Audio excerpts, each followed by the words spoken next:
আসসালামু আলাইকুম বন্ধুরা, আশা করছি আপনারা সকলেই ভালো আছেন। আপনারা দেখছেন ইসলামী কন ভয়েস। মা বিধবা, দাদা বৃদ্ধ ও ইয়াতিম শিশু লালন পালন করে, তার বিনিময়ে কী বা এমন পাওয়ার আশা করা যেতে পারে? ইতস্তত করে এ সব কিছু ভেবেচিন্তে দলের কেউ তাকে নেওয়ার আগ্রহ প্রকাশ করল না। এদিকে দলের অন্যান্য মহিলা যারা আমার সঙ্গে এসেছিল, তারা সকলে একটি করে শিশু সংগ্রহ করে নিল। অবশিষ্ট রইলাম শুধু আমি, হালিমা।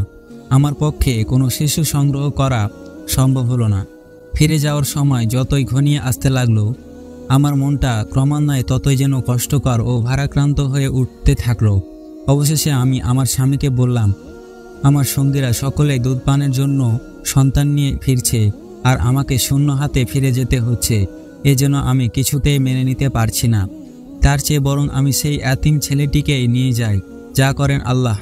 স্বামী বললেন, আচ্ছা ঠিক আছে, কোনো অসুবিধা নেই, তুমি গিয়ে তাকে নিয়ে এসো। এমনটিও হতে পারে যে আল্লাহ এর মধ্যে আমাদের জন্য কোনো বরকত নিহিত রেখেছেন। এমন এক অবস্থা এবং মন মানসিকতার প্রেক্ষাপটে শিশু মোহাম্মদ সাল্লাল্লাহু আলাইহি সাল্লাম দুধ পান করানোর জন্য আমি হালিমা গ্রহণ করলাম। তারপর হালিমা বললেন, যখন আমি শিশু মোহাম্মদ সাল্লাল্লাহু আলাইহি সাল্লামকে নিয়ে নিজ আস্তানায় ফিরে এলাম, তাকে আমার কোলে রাখলাম, তখন তিনি তার সিনা আমার বক্ষের সঙ্গে মিলিত করে পূর্ণ পরিতৃপ্তির সঙ্গে দুগ্ধ পান করলেন। তার দুধ ভাই অর্থাৎ আমার গর্ভজাত সন্তানটিও পূর্ণ পরিতৃপ্তির সঙ্গে দুগ্ধ পান করলেন। এরপর উভয়ই ঘুমিয়ে পড়ল। এর পূর্বে তার এভাবে ঘুম আমরা কখনোই দেখিনি। অন্যদিকে আমার স্বামী উট দহন করতে গিয়ে দেখেন যে তার উলান দুধে পরিপূর্ণ রয়েছে।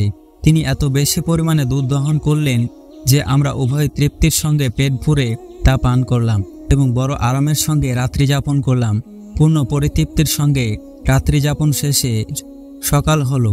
তখন আমার স্বামী বললেন, হালিমা, আল্লাহর শপথ, তুমি একজন মহা ভাগ্যবান সন্তান লাভ করেছ। উত্তরে বললাম, আল্লাহর শপথ, অবস্থা দেখে আমারও যেন তাই মনে হচ্ছে। হালিমা আরও বললেন যে এরপর আমাদের দল মক্কা থেকে নিজ নিজ গৃহে ফেরার উদ্দেশ্যে রওনা দিল। শিশু মোহাম্মদ সাল্লাল্লাহু আলাইহি সাল্লামকে বুকে নিয়ে আমার সেই দুর্বল এবং নিস্তেজ মাদি গাধার উপর সাওয়ার হয়ে আমিও তাদের সাথে যাত্রা শুরু করলাম।